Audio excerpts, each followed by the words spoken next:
일정한 리듬으로 돌아가는 인쇄기 소리는 내 삶의 교향곡이었다. 내 이름은 강지훈. 내 청춘을 모두 바친 작은 인쇄소의 사장이다.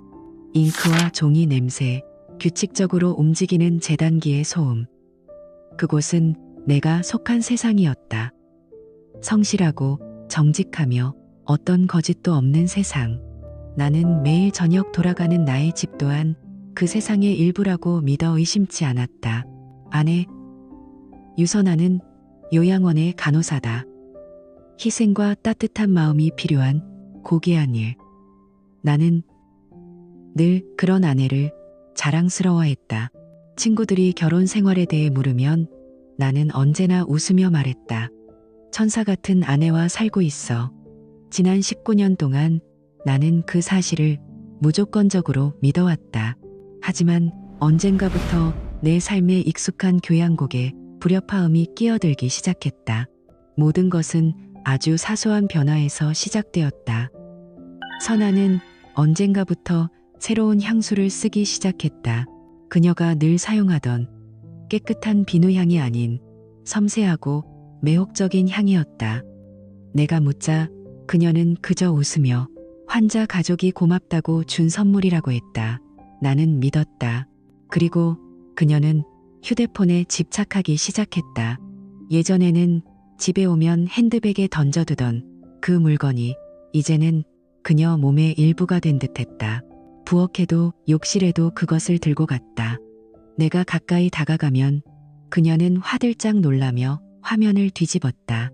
무슨 일이냐고 물으면 요리법을 검색 중이라거나 동료들과의 단톡방을 보고 있다고 했다. 나는 그것 또한 믿었다. 요즘 요양원의 일이 너무 많아서 녹초가 됐어. 늦게 귀가한 그녀는 늘 그렇게 말했다. 나는 피곤에 지친 그녀의 얼굴 너머로 설명하기 힘든 흥분이 서려 있는 눈빛을 보면서도 그저 안쓰럽게 여길 뿐이었다. 따뜻한 물 한 잔을 건네고 어깨를 주무르며 말했다. 고생했어. 여보, 나는 그런 어리석은 남편이었다. 나의 헌신이 절대적인 신뢰로 보답받을 것이라 믿었던 바보. 그날 저녁도 모든 것은 평소와 같았다. 선아는 바쁜 하루였다며 늦게 귀가했고 나는 저녁상을 차려놓고 그녀를 기다렸다. 우리는 함께 식사를 하고 TV를 보았다. 그녀는 요양원 어르신들의 재미있는 일화를 몇 가지 들려주었다. 나는 귀 기울여 들으며 미소 지었다. 모든 것이 무서울 정도로 평범했다. 나 먼저 씻을게. 그녀가 말하며 자리에서 일어났다. 그리고 휴대폰을 소파 옆 테이블에 두고 갔다. 나는 고개를 끄덕이며 TV 화면에 시선을 고정했다. 욕실에서 물소리가 들려왔다. 채널을 돌리려고 리모컨을 집어들었다. 바로 그때였다. 선아의 휴대폰 화면이 불쑥 켜졌다. 메시지 알림이었다. 훔쳐보려던 게 아니었다. 정말이다. 그저 불빛이 반사적으로 눈에 들어왔을 뿐이다. 이름 하나, 그리고 기호 하나. 그것뿐이었지만 내 세상을 무너뜨리기엔 충분했다. 태민 오빠 카르니의 결혼한 여자가 남편이 아닌 다른 남자에게 쓰는 오빠라는 호칭. 그리고 그 뒤에 붙은 선명한 하트. 내 머릿속에서 인쇄기 소리가 멎었다. 그 빈자리를 텅 빈 공허함의 이명이 채웠다. 리모컨을 든 손이 허공에서 굳어버렸다. 나는 누구인가? 여긴 어디인가? 지금 욕실에서 샤워를 하고 있는 저 여자는 누구인가? 수만 개의 질문이 머릿속에서 폭발했지만 답은 없었다. 나는 배터리가 방전된 로봇처럼 천천히 리모컨을 내려놓았다. 꺼진 휴대폰 화면을 응시했다. 하지만 6글자, 태민 오빠 겨우는 지워지지 않는 잉크처럼 내 망막에 뜨겁게 새겨졌다. 욕실의 물소리는 여전히 규칙적으로 들려왔다. 하지만 이제 내게 그것은 배신의 소리였다. 그날 밤 나는 잠들지 못했다. 아니, 잠들 수 없었다. 태민 오빠, 탐티라는 6글자가 내 망막에 낙인처럼 찍혀버렸기 때문이다. 휴대폰 화면에서 시선을 뗀 순간 19년 동안 내가 쌓아올린 세상은 소리 없이 무너져 내렸다. 심장이 쿵 하고 바닥으로 떨어지는 소리를 들은 것 같았다. 아내 유선아는 아무것도 모른 채 욕실에서 샤워를 하고 있었다. 물소리만이 적막한 거실을 채웠다. 당장이라도 욕실 문을 박차고 들어가 휴대폰을 그녀의 얼굴에 던져버리고 싶었다. 이게 뭐냐고, 이 개자식은 누구냐고 소리치고 싶었다. 하지만 내 몸은 얼어붙은 듯 움직이지 않았다.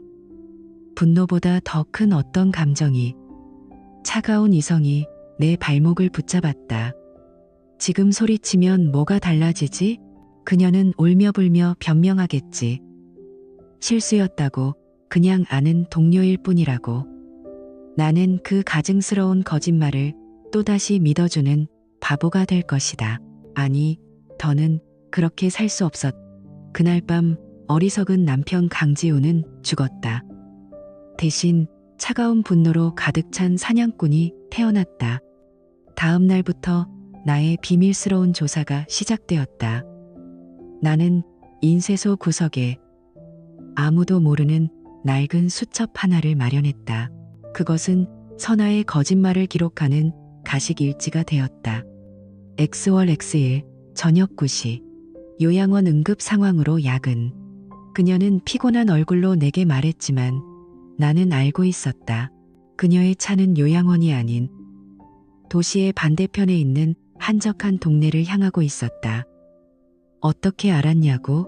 밤새 고민 끝에 나는 우리의 공동 명의로 된 차의 작은 위치 추적기를 달아두었다. 내 자신이 역겨웠다. 아내를 감시하는 남편이라니. 하지만 진실을 위해서라면 악마와도 손을 잡을 수 있을 것 같았다. 그녀의 거짓말은 점점 더 대담해졌다. 동료 부친상에 다녀와야 해. 자격증 시험 준비 스터디가 있어. 그럴 때마다 나는 태연하게 그래, 힘들겠네. 조심해서 다녀와. 라고 대답했다. 속으로는 칼날을 가는 심정이었지만 내 얼굴에는 온화한 남편의 미소가 걸려 있었다. 이 지독한 연극, 이 위선적인 가식. 매일 밤 나는 수첩에 그녀의 거짓 동선을 붉은 펜으로 그으며 스스로를 경멸했다. 며칠이 지나자 내 안에 무언가가 툭 하고 끊어지는 것을 느꼈다. 더 이상 혼자서는 감당할 수 없었다. 나는 결심했다. 전문가의 도움이 필요했다. 밤늦게 인쇄소에 홀로 남아 나는 떨리는 손으로 노트북을 열었다. 검색창에 조심스럽게 단어를 입력했다. 사설 탐정. 수많은 업체들이 쏟아져 나왔다. 화려한 광고 문구들 속에서 나는 가장 눈에 띄지 않는 작고 낡아 보이는 홈페이지를 가진 한 업체를 골랐다.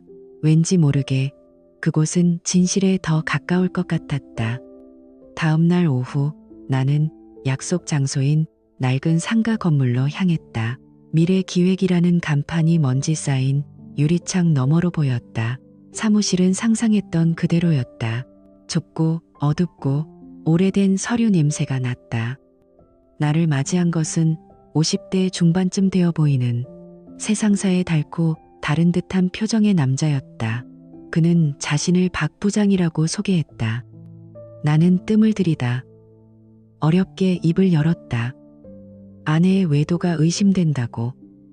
직장 동료인 것 같다고. 박 부장은 내 이야기를 듣는 내내 별다른 표정 변화가 없었다. 그저 고개만 두어 번 끄덕일 뿐이었다. 내 이야기가 끝나자 그는 믹스 커피 한 잔을 내밀며 무심하게 말했다. 아, 또 그건가요? 직장 동료. 요즘 제가 맡는 사건의 칠할은 전부 직장 내 불륜입니다. 강 선생님, 놀랄 일도 아니에요. 그의 담담한 말투가 오히려 내 가슴에 더 큰 비수처럼 꽂혔다.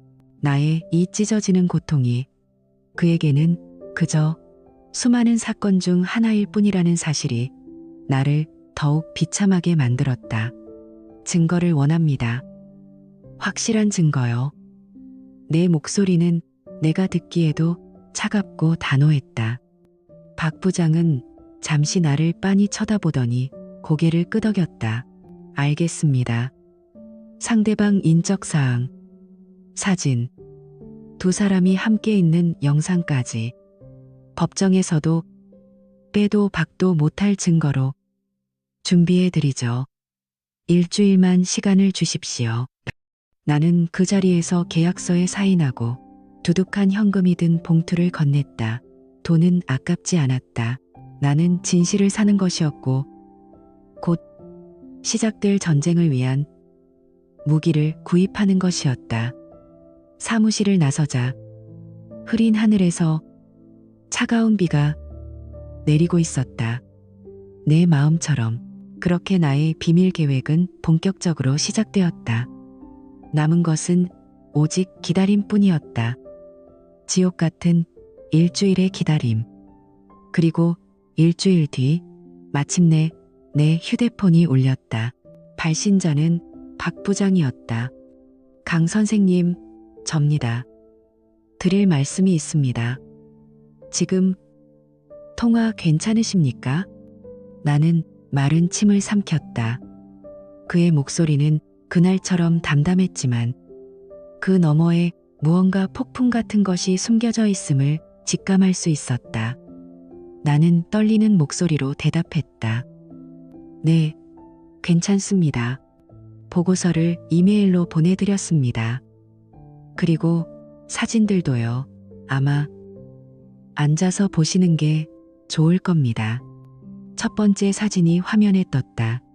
낯선 카페에서 선아와 한 남자가 마주 앉아 웃고 있었다. 그냥 직장 동료일 수도 있겠지.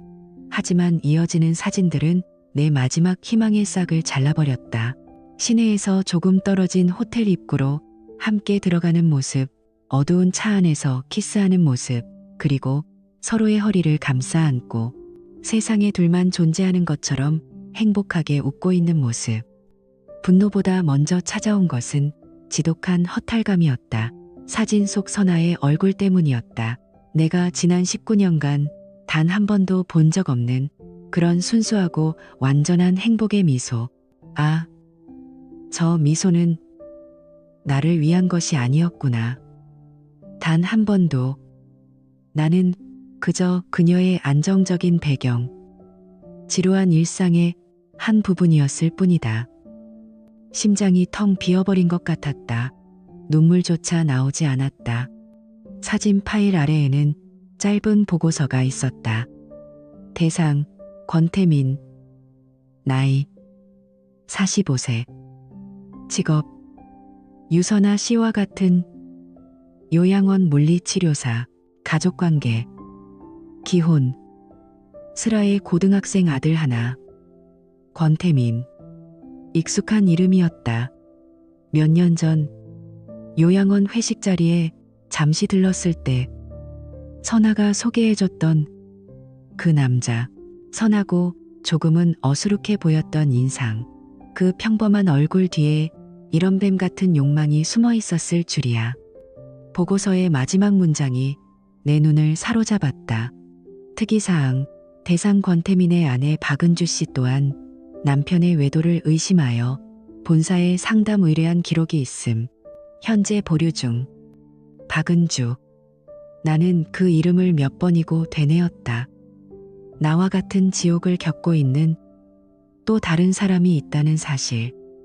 이것은 신의 농간인가? 아니면 기회인가? 망설였다. 이 진흙탕 싸움에 또 다른 사람을 끌어들이는 것이 과연 옳은 일일까? 하지만 혼자서 이 모든 것을 감당할 자신도 없었다. 고통은 나누면 반이 된다고 했던가? 그렇다면 분노는 어떨까? 합쳐지면 2배가 되는 걸까? 나는 소화기를 들었다. 박 부장에게 연락해 박은주 씨의 연락처를 받았다. 그녀에게 전화를 걸 때 내 심장은 미친 듯이 뛰고 있었다. 무슨 말을 해야 할까? 안녕하세요. 당신의 남편이 내 아내와 바람이 났습니다라고? 목소리는 형편없이 갈라져 나왔다. 박은주 씨 되십니까? 저는 강지훈이라고 합니다. 수화기 너머로 잠시 침묵이 흘렀다. 그녀의 목소리는 차갑고 경계심이 가득했다. 누구시죠? 드릴 말씀이 있습니다. 아마 우리에게 공통의 문제가 있는 것 같아서요. 우리는 다음 날 시내의 한적한 카페 구석자리에서 만났다. 약속 장소에 먼저 도착한 그녀는 창밖을 보며 앉아 있었다.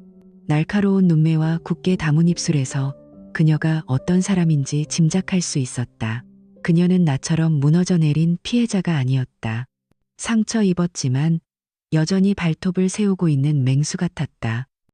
나는 아무 말 없이 탐정에게 받은 사진이든 서류 봉투를 테이블 위로 밀었다. 박은주 씨는 잠시 나를 쳐다보더니 이내 봉투를 열었다. 그녀는 사진을 한 장 한 장 넘겨보았다.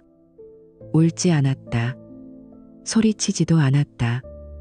그저 커피잔을 쥔 그녀의 손등에 힘줄이 하얗게 돋아나는 것을 보았을 뿐이다. 그녀의 얼굴에서 슬픔은 분노로, 분노는 차가운 결심으로 변해가고 있었다. 역시나 그랬군요. 그녀가 처음으로 입을 열었다. 목소리에는 미세한 떨림이 있었지만 눈빛은 얼음장처럼 차가웠다. 우리는 각자의 배우자들이 늘어놓았던 거짓말들을 퍼즐 맞추듯 맞춰보았다. 야근, 회식, 출장, 그들의 거짓말은 놀랍도록 일치했다. 우리는 배신이라는 이름에 같은 우주에 갇혀 있었다. 고통이라는 공통 분모는 낯선 두 사람을 기묘한 동지로 묶어주었다. 이것은 우정도 연민도 아니었다. 오직 하나의 목표를 공유하는 상처 입은 영혼들의 복수 동맹이었다. 한참의 침묵 끝에 그녀가 먼저 입을 열었다. 그녀의 눈빛은 이제 그 어떤 감정도 담고 있지 않아 오히려 더 무섭게 느껴졌다. 이대로 당하고만 있을 생각은 없어요. 강지훈 씨도 마찬가지겠죠? 나는 말없이 고개를 끄덕였다. 그 사람들이 좋아하는 게 뭐죠? 스릴 넘치는 연애, 짜릿한 드라마, 그런 거 아니겠어요? 그녀는 비릿한 미소를 지었다. 그렇다면 우리가 무대를 만들어주죠. 아주 화려하고 절대 잊을 수 없는 무대를요. 그녀는 몸을 앞으로 기울이며 얼음 같은 목소리로 속삭였다. 마침 저희 요양원에서 곧 개원 기념행사를 엽니다. 모든 직원과 가족들, 후원자들이 모이는 가장 큰 행사죠. 그들의 데뷔 무대이자 은퇴 공연을 성대하게 열어주는 겁니다. 바로 그 자리에서 나와 박은주 씨의 비밀스러운 공모는 그날부터 시작되었다. 우리는 철저하게 움직였다. 늦은 밤, 인적이 드문 주차장에서 만나거나 보안 메신저를 통해서만 대화를 나눴다. 한 번은 내 어두운 인쇄소에서 만난 적도 있었다. 잉크와 기름 냄새가 진동하는 그곳에서 우리는 가장 차갑고 깨끗한 복수 계획을 세웠다. 박은주 씨는 USB 하나를 내밀며 말했다. 영상 파일입니다. 제목은 요양원 20주년 발자취로 해뒀어요. 아무도 의심하지 않을 겁니다. 그녀의 눈빛은 흔들림이 없었다. 혹시 뭔가 잘못되면 어떡하죠? 내가 묻자 그녀는 픽 웃었다. 잘못될 일 없어요, 지훈 씨. 저는 제 인생에 혹시 모를 상황에 대해 지난 몇 년간 계획을 세워왔거든요.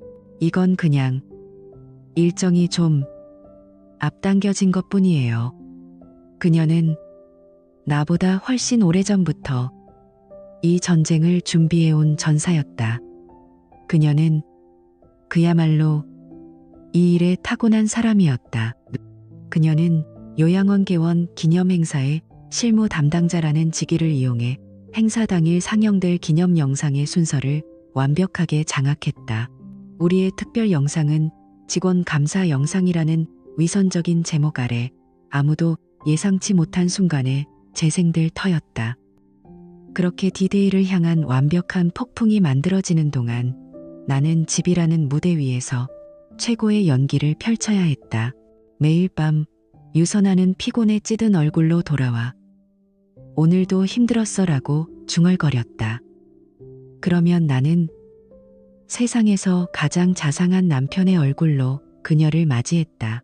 고생했어, 여보. 한 번은 그녀가 뒤에서 나를 껴안으며 속삭였다. 당신이 최고야.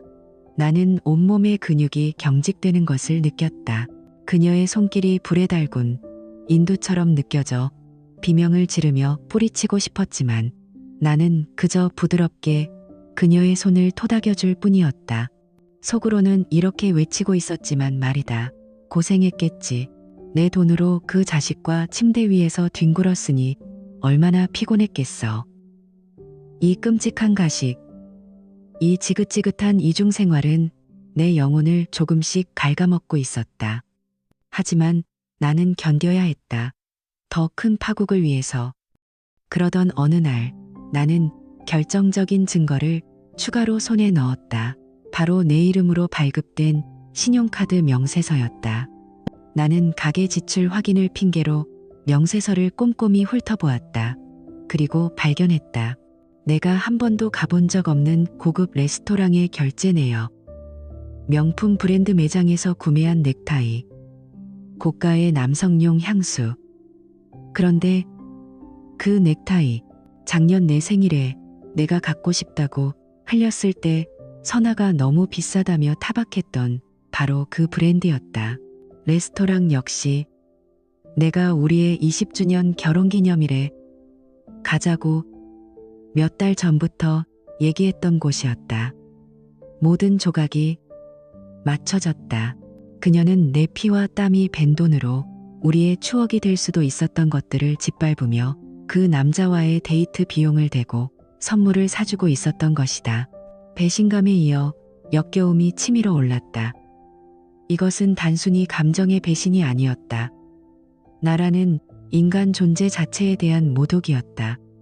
내 마지막 인내심의 끈을 끊어버린 사건은 그로부터 며칠 뒤에 일어났다. 늦은 밤, 선아는 침실에서 누군가와 즐겁게 통화하고 있었다.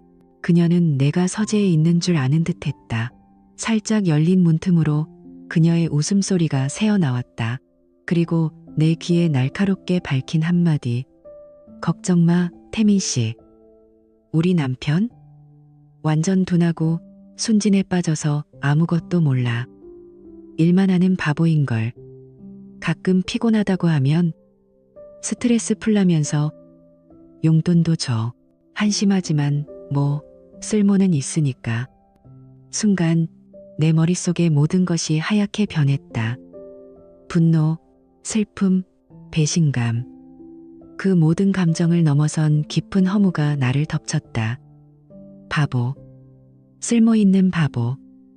그래, 나는 그런 존재였다. 19년의 세월 동안 한 여자를 위해 헌신하고 그녀가 내 세상의 전부라고 믿었던 완벽한 바보. 그 말 한마디는 내 안에 남아있던 아주 작은 미련과 동정심까지 모두 불태워버렸다. 나는 주먹을 너무 세게 쥔 나머지 손톱이 손바닥을 파고드는 것도 느끼지 못했다. 이제 남은 것은 오직 복수뿐이었다. 그들이 나를 향해 보냈던 경멸과 모독을 몇 배로 되돌려주리라. 요양원 기념 행사를 앞둔 2주는 그야말로 극한의 긴장감 속에서 흘러갔다. 나와 박은주 씨는 최종 계획을 점검했다. 특별 영상은 모든 증거를 담아 완벽하게 편집되었고 상영될 준비를 마쳤다. 나는 매일 밤 잠을 설쳤다. 행사 전날 밤 나는 잠든 선아의 얼굴을 가만히 내려다보았다.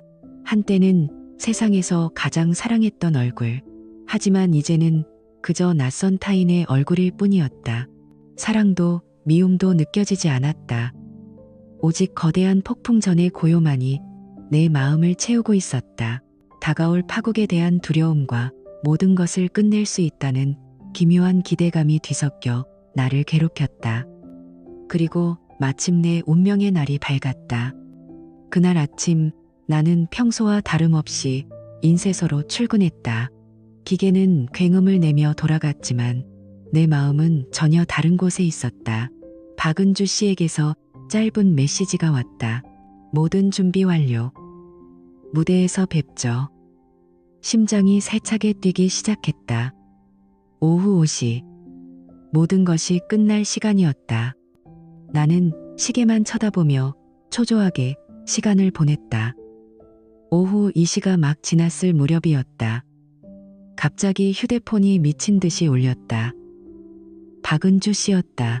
평소에 차갑고 계산적인 목소리가 아니었다. 다급하고 떨리고 거의 비명에 가까운 목소리였다.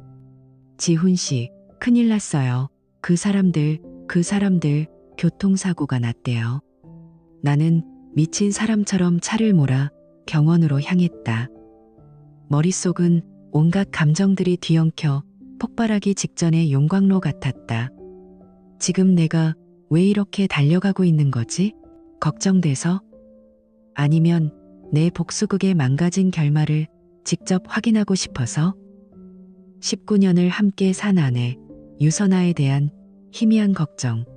하지만 그 감정은 곧바로 시커먼 분노에 집어삼켜졌다. 감히 우리의 심판의 날에 그들은 마지막 데이트를 즐기고 있었던 것이다. 이 얼마나 완벽한 조롱이며 끝까지 나를 기만하는 행위인가.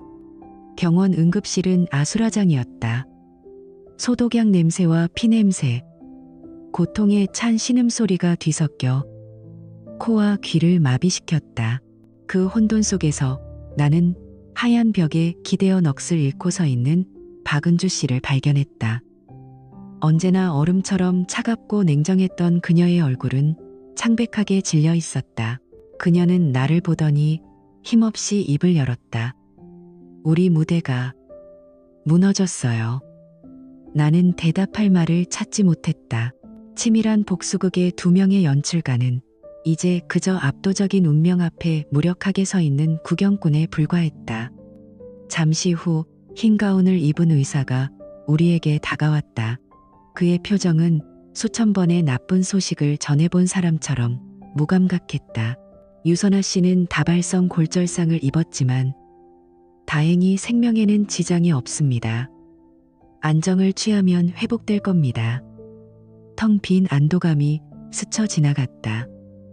하지만 의사의 다음 말은 우리의 남은 계획마저 산산조각 냈다. 하지만 권태민 씨는 척수 손상이 심각합니다.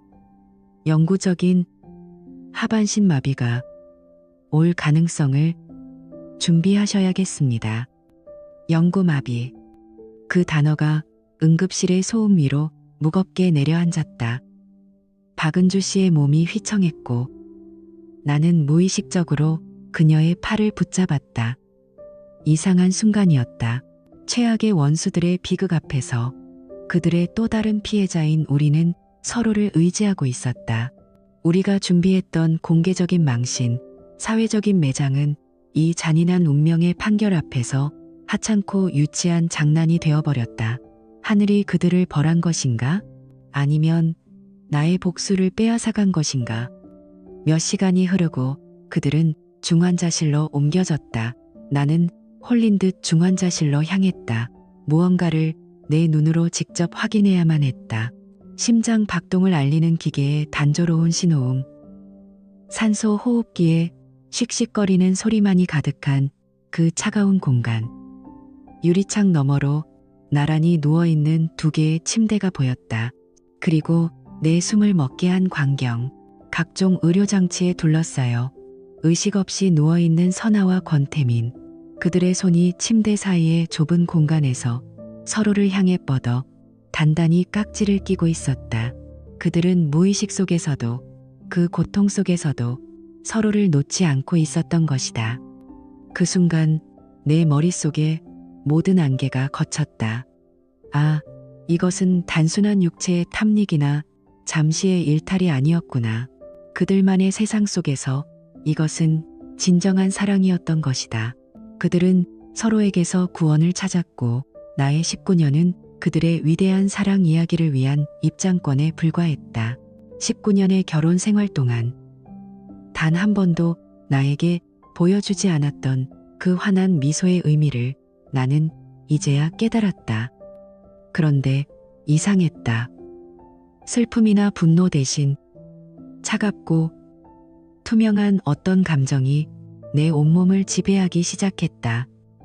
동정심, 연민? 그런 감정들은 재처럼 흩어졌다. 그들의 진정한 사랑은 나에게는 가장 완벽한 배신이자 완전한 사형 선고였다. 공개적인 망신은 일시적인 처벌이었을 것이다. 하지만 이것은 종신형이었다. 그리고 나는 이제 그들의 비참한 미래를 관장할 간수이자 심판관이 되었다.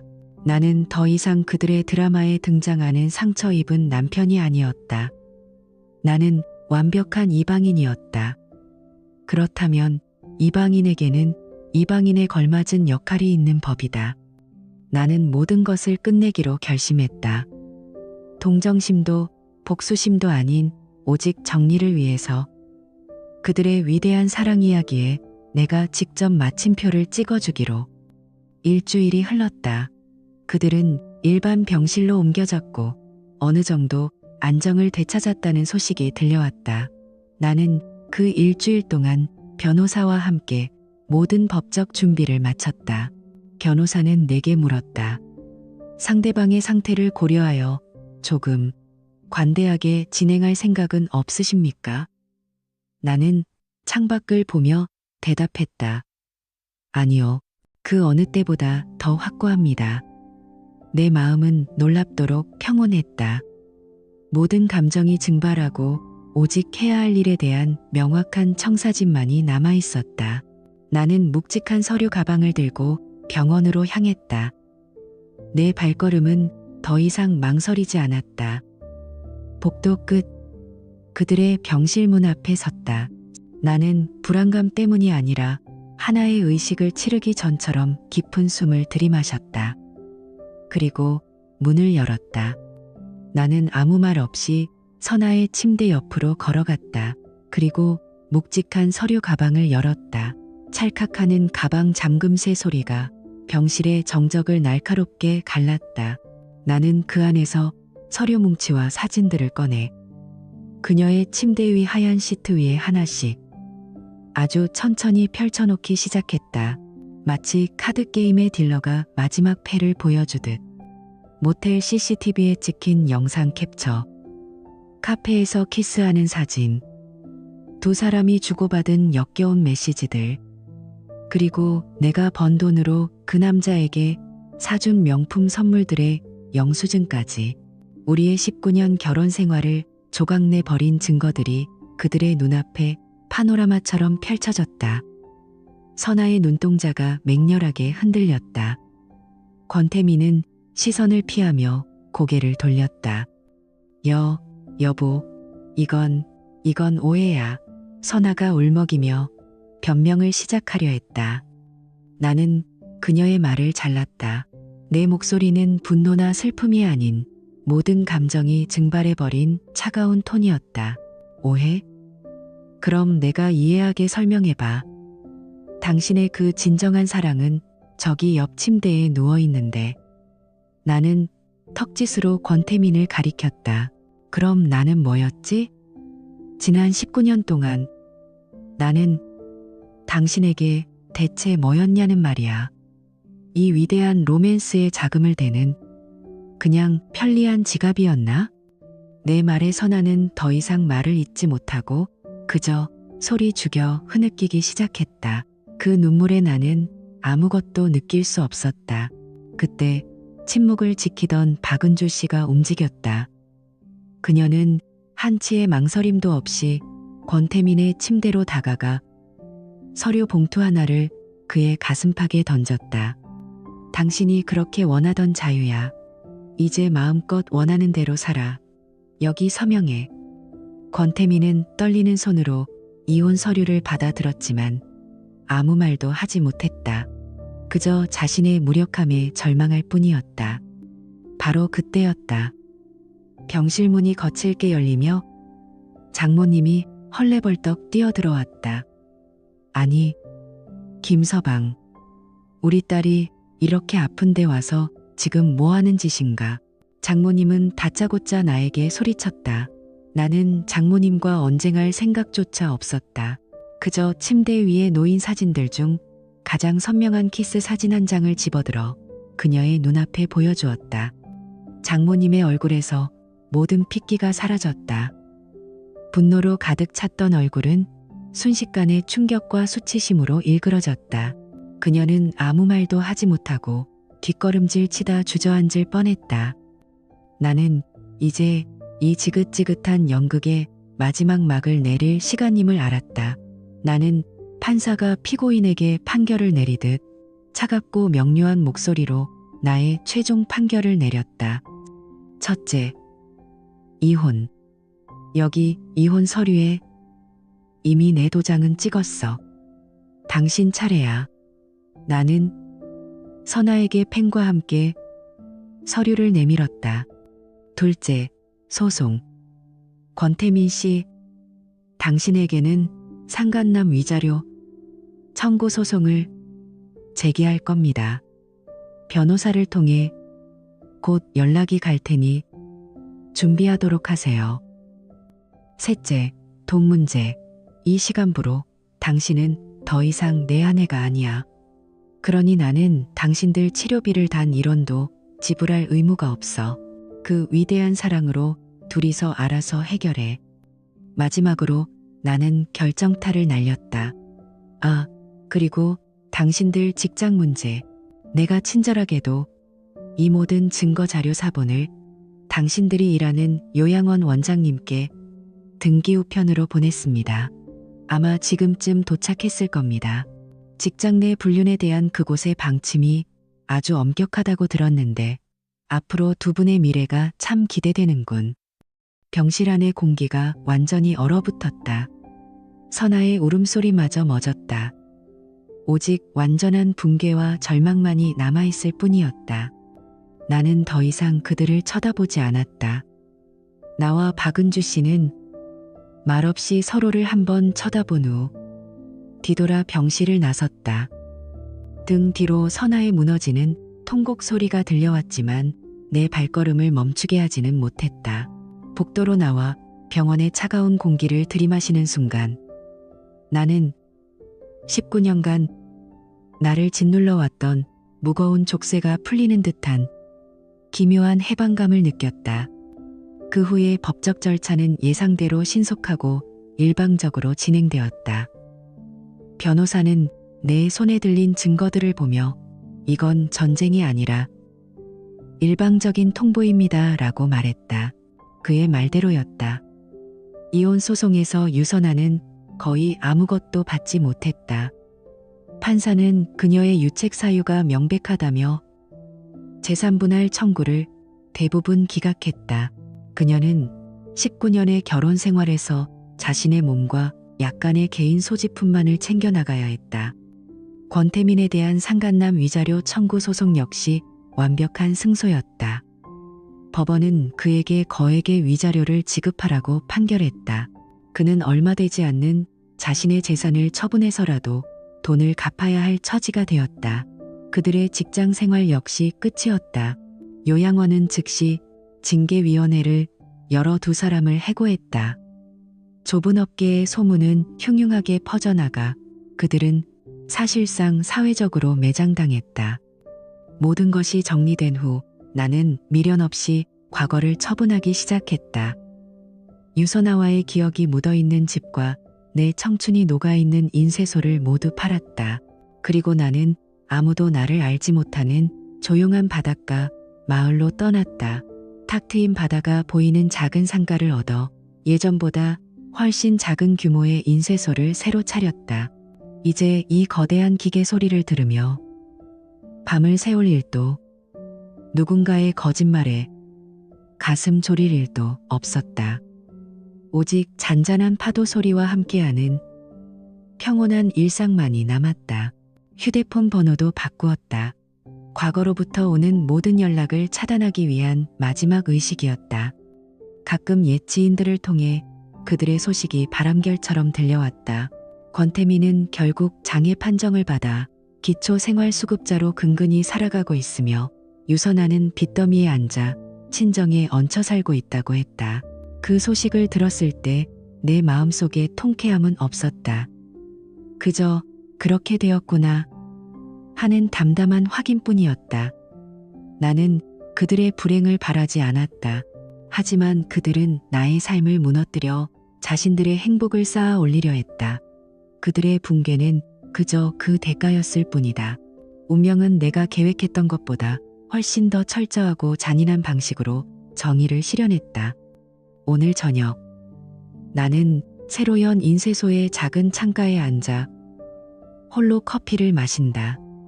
창밖으로는 주황빛 노을이 바다 위로 쏟아져 내리고 있다. 한때는 유선아와 평생을 함께할 줄 알았다. 하지만 모든 것은 변하고 그 거짓된 행복에 더 이상 얽매일 필요는 없다는 것을 이제는 안다. 주변 사람들은 좋은 사람을 만나보라고 하지만 아직은 그럴 마음이 없다. 배신이 남긴 상처는 생각보다 깊어서 새로운 누군가를 믿는다는 것이 두렵다. 지금의 이 고요한 고독이 그 어떤 거짓된 행복보다 몇만 배는 더 소중하다. 더 이상 누군가의 거짓말에 속지 않아도 되고 배신을 걱정하며 잠 못 이루지 않아도 되니까. 복수는 끝났다. 그리고 이제 정말로 나의 새로운 삶이 시작된다.